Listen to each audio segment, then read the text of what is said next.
Hello मेरे प्यारे बच्चों, मैं डॉक्टर पूनम आपका स्वागत करती हूँ प्रथम नीट मास्टर्स में। जैसा कि हमने लास्ट लेक्चर में बर्थ कंट्रोल कॉन्ट्रासेप्टिव मेथड्स को पढ़ना स्टार्ट किया था, जिसमें अपन ने डिस्कशन कर लिया था कौन कौन सी मेथड का, नेचुरल मेथड का, साथ ही साथ हमने बात की थी केमिकल मेथड की, बैरियर मेथड की और इंट्रायूटराइन डिवाइस की बात की थी क्या। आज अपन इसी टॉपिक को प्रोसीड करते हैं। आज हम डिस्कस करने वाले हैं ओरल कॉन्ट्रासेप्टिव। किसको डिस्कस करने वाले हैं बच्चों? ओरल कॉन्ट्रासेप्टिव मेथड्स के बारे में बात करने वाले हैं। तो ओरल कॉन्ट्रासेप्टिव मेथड्स जो हैं उन्हीं को हम बोलते हैं पिल्स। क्या बोलते हैं? पिल्स। या इन्हीं को हम बोलते हैं ओरल पिल्स या ओरल टेबलेट के नाम से जानते हैं। ठीक है, तो हम सबसे पहले देख लेते हैं कि ये वेल एक्सेप्टेड मेथड है। किसके द्वारा? फीमेल के द्वारा, मतलब फीमेल के द्वारा अच्छी तरीके से एक्सेप्ट होने वाली मेथड है। उसका नाम क्या है? Oral contraceptive. क्या नाम है? Oral contraceptive. ठीक है, अच्छा, यहाँ पर हम बात जब भी पिल्स की करते हैं तो दो टाइप की पिल्स अवेलेबल होती है। एक डेली ली जाने वाली पिल्स और एक वीक में एक बार ली जाने वाली पिल्स की बात करेंगे। ठीक है, सबसे पहले हम डिस्कस करेंगे डेली ली जाने वाली पिल्स के बारे में। जो डेली ली जाने वाली पिल्स है उनका एग्जाम्पल है माला डी और माला एन। क्या नाम है बच्चों? माला डी और माला एन है। ठीक है, अभी ये इनके अंदर जो ड्रग का फॉर्मूला है या तो कॉम्बिनेशन में हो सकता है या सिंगल हो सकता है। तो कॉम्बिनेशन में हम प्रोजेस्टेरॉन और एस्ट्रोजन के कॉम्बिनेशन में मालाडी मालाइन हो सकती है, या तो ओनली प्रोजेस्टेरॉन हो सकता है। उन टैबलेट्स में क्या हो सकता है? प्रोजेस्टेरॉन हो सकता है। अच्छा, ये जो डेली ली जाने वाली पिल्स हैं, ये टोटल कितनी पिल्स होंगी या कितनी टैबलेट्स होंगी? 28 टैबलेट्स होंगी। कितनी होंगी? 28 टैबलेट्स होंगी, जिसमें से 21 हार्मोन टैबलेट्स होंगी। कौन सी होगी?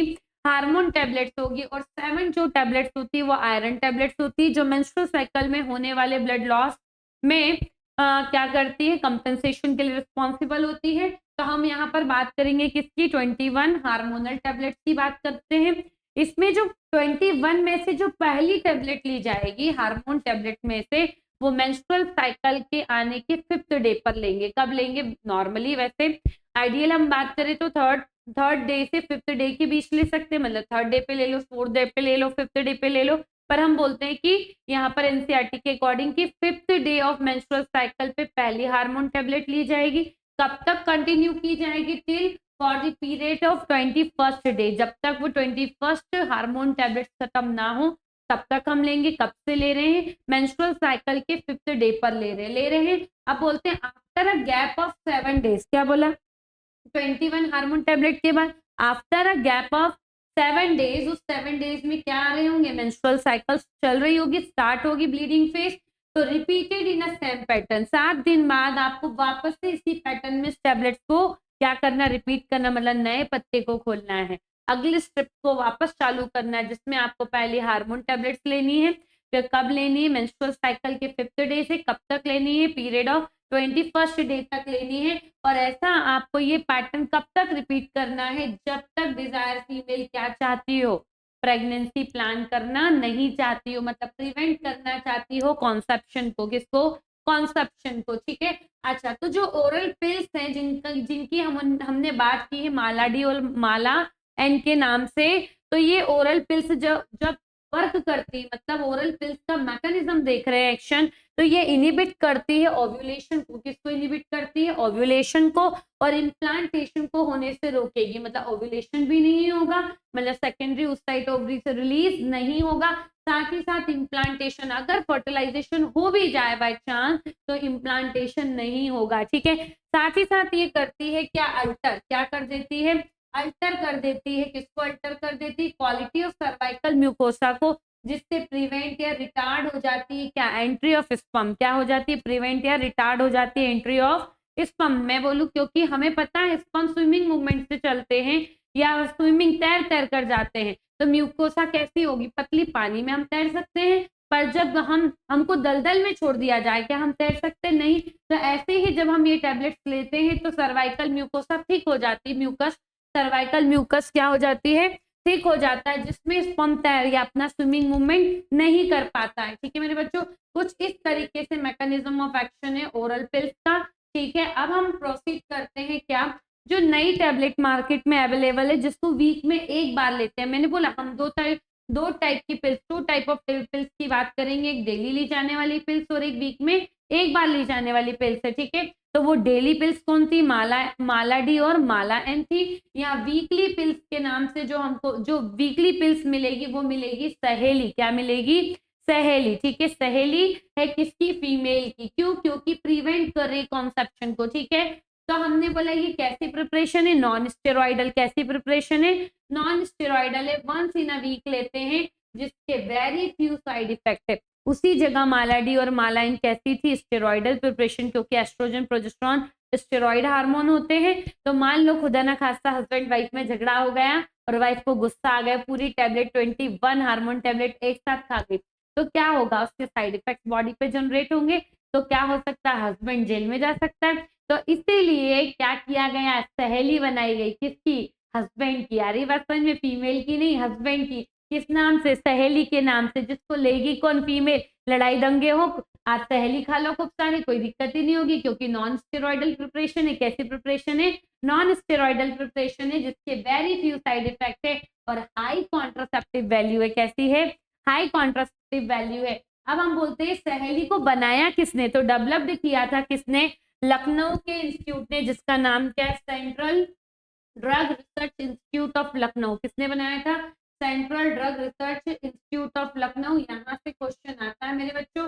एक तो क्वेश्चन कैसे आएगा, वीक में एक बार ली जाने वाली पिल्स कौन सी है, तो आंख बंद करके टिक करना है, किस पे, सहेली पे, ठीक है। कैसी प्रिपरेशन है, नॉन स्टेरॉइडल प्रिपरेशन है। तीसरा क्वेश्चन जनरेट होता है, इसको किसने बनाया था, central drug research institute of Lucknow ने बनाया था। अच्छा, जो सहेली है उसमें कॉम्पोजिशन होता है क्या, सेंट क्रोमेन। कौन होता है, सेंट क्रोमेन होता है। इसी को हम बोलते हैं ऑर्मेलॉक्सीफेन। क्या बोलते हैं, ऑर्मेलॉक्सीफेन, जो वर्क करता है सिलेक्टिव एस्ट्रोजन रिसेप्टर मॉड्यूलेटर पर। किस पे वर्क करता है, सिलेक्टिव एस्ट्रोजन रिसेप्टर मॉड्यूलेटर पर वर्क करता है। कैसे वर्क करता है ये हमारा पार्ट नहीं है, ये टर्म्स आपको सुनने को मिलते हैं, इसलिए मैंने सिर्फ आपको बता दिया है, जो एनसीईआरटी में नहीं है। याद हो तो ठीक है, नहीं याद हो तो दिल पे लोड लेके हाईवे पे जाने की जरूरत नहीं है, ठीक है। तो इस तरीके से ये हमारी ओरल कॉन्ट्रासेप्टिव्स की हमने बात कर ली है। अब बात कर लेते हैं ओरल कॉन्ट्रासेप्टिव्स के साथ ही साथ इमरजेंसी कॉन्ट्रासेप्टिव्स की। किसकी बात कर लेते हैं, इमरजेंसी कॉन्ट्रासेप्टिव्स की, मतलब इमरजेंसी में लेनी पड़ रही है तो जिनका नाम हमारी बुक बताती है वो कौन सी, आईपिल है, ठीक है, ब्रांड नेम है ये आईपिल और अनवांटेड 72, जिनको हम इमरजेंसी कॉन्ट्रासेप्टिव के नाम से जानते हैं। अच्छा, ये जो इमरजेंसी कॉन्ट्रासेप्टिव है ये एडमिनिस्ट्रेट करते हैं, तो हम इसमें लेते क्या है, तो ब्रांड नेम है, तो हम इसमें एडमिनिस्ट्रेशन करते हैं प्रोजेस्ट्रोजन का। किसका करते हैं, प्रोजेस्ट्रोजन का, या प्रोजेस्ट्रोजन प्लस एस्ट्रोजन का, या तो हम इमरजेंसी कॉन्ट्रासेप्टिव के रूप में आईयूडीज लेते हैं। क्या लगाते हैं, आईयूडीज लगाते, इंट्रा यूट्राइन डिवाइस लगाते, ठीक है। तीन चीजें हैं, पहला क्या है, प्रोजेस्ट्रोजन, दूसरा प्रोजेस्ट्रोजन प्लस एस्ट्रोजन का कॉम्बिनेशन, और तीसरा क्या है इमरजेंसी कॉन्ट्रासेप्टिव में इंट्रा यूट्राइन डिवाइस, ठीक है। अब हमने बोला कि कब लेंगे ये इमरजेंसी कॉन्ट्रासेप्टिव, क्वाइटस होने के 72 आवर्स के अंदर। क्या बोला, अनप्रोटेक्टेड क्वाइटस के कितने घंटे के भीतर लेना है, 72 आवर्स के अंदर लेना है, तभी वो अपना इफेक्टिव ज्यादा से ज्यादा दिखाएगी, मतलब वेरी इफेक्टिव रहेगी और अवॉइड करेगी पॉसिबल प्रेगनेंसी को, मतलब जहां प्रेगनेंसी के चांसेस थे उसको अवॉइड कर देगी। तो आप कौन से केसेस में ये ले सकते हैं, पॉसिबल प्रेगनेंसी होने का कारण क्या था, या तो रेप, या तो कैजुअल अनप्रोटेक्टेड सेक्सुअल इंटरकॉर्स। क्या बोल रही हूँ मैं, या तो रेप के कारण प्रेगनेंसी होने के चांसेस है, या तो कैजुअल अनप्रोटेक्टेड सेक्सुअल इंटरकॉर्स के कारण होने के चांसेस है।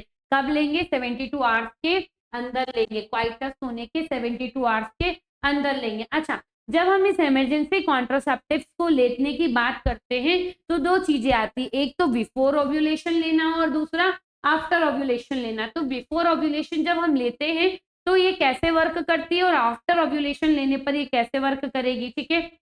तो जब हम इमरजेंसी कॉन्ट्रासेप्टिव को बिफोर ओव्यूलेशन लेते हैं, मतलब सेकेंडरी उस साइड या बोले फीमेल गैमेट को रिलीज होने से पहले लेते हैं, तो इमरजेंसी कॉन्ट्रासेप्टिव ब्लॉक कर देती है ओव्यूलेशन, मतलब ओव्यूलेशन को होने नहीं देगी। पर जब हम इमरजेंसी कॉन्ट्रासेप्टिव को आफ्टर ओव्यूलेशन लेते हैं बच्चों, तो क्या होता है, वो अल्टर कर देता है एंडोमेट्रियम को, जिसके कारण प्रिवेंट हो जाता है इम्प्लांटेशन। क्या प्रिवेंट हो जाता है, इम्प्लांटेशन प्रिवेंट हो जाता है, क्योंकि इम्प्लांटेशन किसमें होता है, एंडोमेट्रियम में, जिसको मेंटेन करके या बनाने का काम एस्ट्रोजन प्रोजेस्टेरोन करता है।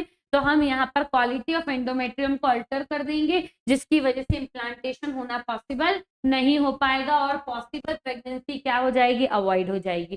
ठीक है बच्चों, अब जो नेक्स्ट आता है वो इंजेक्शंस और इम्प्लांट से। कौन है, इंजेक्शंस और इम्प्लांट से। तो सबसे पहले हम दोनों के लिए कॉमन बात क्या है उसके बारे में बात कर लेते हैं। इंजेक्शंस और इम्प्लांट्स दोनों ही वर्क करेंगे अंडर स्किन। कहाँ वर्क करेंगे, अंडर स्किन वर्क करेंगे। तो पहले हम किसको देखते हैं, इम्प्लांट। इफेक्टिव है कब तक, 3 साल तक। हम क्या बोल रहे हैं, अगर किसी पर्सन ने कॉन्ट्रासेप्टिव के तौर पर इम्प्लांट्स का यूज कर रहे हैं तो वो इम्प्लांट्स कब तक वर्क करेंगे, 3 इयर्स तक वर्क करेंगे और हाई कॉन्ट्रासेप्शन दिखाएंगे। क्या बताएंगे, हाई कॉन्ट्रासेप्टिव वैल्यू दिखाएंगे, क्योंकि इम्प्लांट्स में हाई कंसंट्रेशन में कौन है, प्रोजेस्ट्रोजन। कौन है, प्रोजेस्ट्रोजन है, और ये इनिबिट कर देते हैं सिक्रीशंस को। किसको, किसके सिक्रीशंस को, गोनेडोट्रोपिन के सिक्रीशन को। गोनेडोट्रोपिन कहाँ से आते हैं, इंटीरियर पिट्यूटरी से। कौन होते हैं, एफएसएच और एलएच। एलएच ही तो क्या कराता है, ओव्यूलेशन को प्रोसीड कराता है। तो जब एलएच नहीं आएगा तो ओव्यूलेशन हो पाना संभव ही नहीं रहेगा। तो देख लो, ओवरी से, ग्राफियन फॉलिकल से सेकेंडरी oocyte क्या नहीं हो पाएगा, रिलीज नहीं हो पाएगा। मतलब इन्होंने ब्लॉक कर दिया है किसको, ओव्यूलेशन को। किसको, ओव्यूलेशन को। अब अगर हम बात करते हैं इंजेक्शन की, इंजेक्शन सेम वर्क करते हैं ओरल कॉन्ट्रासेप्टिव जैसे। कैसे वर्क करते हैं, ओरल कॉन्ट्रासेप्टिव या ओरल पिल्स के जैसे वर्क करते हैं। तो हमने बोला इंजेक्शंस में हम देते हैं डीएमपीए। क्या देते हैं, डीएमपीए देते हैं, जिसका फुल फॉर्म होता है डिपॉट मेड्रॉक्सी प्रोजेस्ट्रोजन। क्या नाम होता है, depot medroxy progestogen acetate. D for depot, M for medroxy, P for progestogen, A for acetate होता है, जो स्लो रिलीजिंग होता है। कैसा होता है, स्लो रिलीजिंग होता है। ठीक है मेरे बच्चों, अब हमने बोला ये इंजेक्शन भी प्रिवेंट करेगा क्या, ओव्यूलेशन को, और थिक कर देगा सर्वाइकल म्यूकस को। किसको थिक कर देगा, सर्वाइकल म्यूकस को क्या कर देता है, थिक कर देता है। सर्वाइकल म्यूकस को थिक कर देगा, वापस से स्पर्म की एंट्री क्या हो जाएगी, रिटार्डेड हो जाएगी। हो जाएगी क्या। तो इस तरीके से इंजेक्शन और इम्प्लांट्स वर्क करते हैं। ठीक है, अब हम बात करते हैं, अभी तक हमने जितनी भी मेथड्स की बात करी है, जैसे नेचुरल या ट्रेडिशनल, फिर बैरियर मेथड, फिर chemical method, IUDs, injection, implant और ओरल पिल्स, ये सब नॉन सर्जिकल मेथड थी। क्या थी, बर्थ कंट्रोल की नॉन सर्जिकल कॉन्ट्रासेप्टिव मेथड थी। अब हम बर्थ कंट्रोल की सर्जिकल कॉन्ट्रासेप्टिव मेथड्स के बारे में बात करते हैं। तो सर्जिकल कॉन्ट्रासेप्टिव मेथड्स क्या होती है, एडवाइज होती है दोनों को। किस किस को, मेल और फीमेल दोनों पार्टनर को। ये टर्मिनल मेथड है, मतलब हम क्या करेंगे, एनी मोर प्रेगनेंसीज होने को रोकेंगे। तो मोस्टली ये ऐसे कपल को एडवाइस की जाती है, किए जाते हैं जिनकी फैमिली प्लानिंग कंप्लीट हो चुकी है, बच्चे बड़े हो गए, शादी ब्याह लायक हो गए हैं। अब फर्दर मतलब मैं बोल सकती हूँ अब 40 ईयर, अब 45 ईयर एज। तो यहाँ एज क्राइटेरिया नहीं है, हम तो सीधे बोलेंगे जो भी कपल एनी मोर प्रेगनेंसीज नहीं चाहता है उनमें हम क्या एडवाइस करेंगे, सर्जिकल कॉन्ट्रासेप्टिव मेथड्स कौन सी प्रोवाइड करेंगे, सर्जिकल मेथड प्रोवाइड करेंगे। ठीक है, अब हमने बोला इसमें करते क्या है, सर्जिकल इंटरवेंशन करते हैं, जिससे क्या हो जाता है, ब्लॉक हो जाता है गैमीट का ट्रांसपोर्टेशन। क्या ब्लॉक हो जाएगा, गैमीट का ट्रांसपोर्टेशन ब्लॉक हो जाएगा, दियर बाय प्रिवेंट कॉन्सेप्शन, जिससे प्रेगनेंसी कंसीव नहीं होगी। और हाईली इफेक्टिव है, मतलब अगर आप सर्जिकल मेथड को यूज कर रहे हैं तो इसके फेल होने के चांसेस बिल्कुल नहीं है, हाईली इफेक्टिव है। बट अब इन फ्यूचर आपको लगा कि नहीं हमें फैमिली को एक्सपांड करना है, तो आप अगर इसको क्या करेंगे, वापस से फैमिली प्लानिंग की सोचेंगे तो इसकी रिवर्सिबिलिटी वेरी पुअर है। मतलब एक बार सर्जरी के बाद वापस से आप क्या करें, गैमीट पाथवे को ओपन कराने के लिए रीसर्जरी कराएं तो रिवर्सिबिलिटी पुअर है। ये जरूरी नहीं है कि गैमीट का कंडक्शन अब आगे हो पाएगा। ठीक है, देखते क्यों ऐसा है कि क्योंकि जो सर्जिकल मेथड है उसमें हम क्या करते हैं, वैसेक्टोमी, वास डिफरेंस को कट करके टाई कर देते हैं। किसके अंदर, मेल के अंदर। तो हम क्या करते हैं, स्क्रॉटम से एक बार छोटा सा इंसिजन लगाकर अंदर जाते हैं, वापस से किधर, वास डिफरेंस को कैच करके उसमें इंसिजन, स्मॉल इंसिजन लगा के वास डिफरेंस को टाई कर देते, दोनों तरफ की वास डिफरेंस को, जिससे क्या नहीं हो पाता है, गैमीट टेस्टिस के अंदर बनते तो है पर ट्रांसपोर्ट होकर आगे नहीं जा पाते हैं। आ रही बात समझ में? गैमीट का प्रोडक्शन तो होगा पर गैमीट का कंडक्शन नहीं होगा, क्योंकि दोनों तरफ की वास डिफरेंस को कट करके टाई कर दिया है।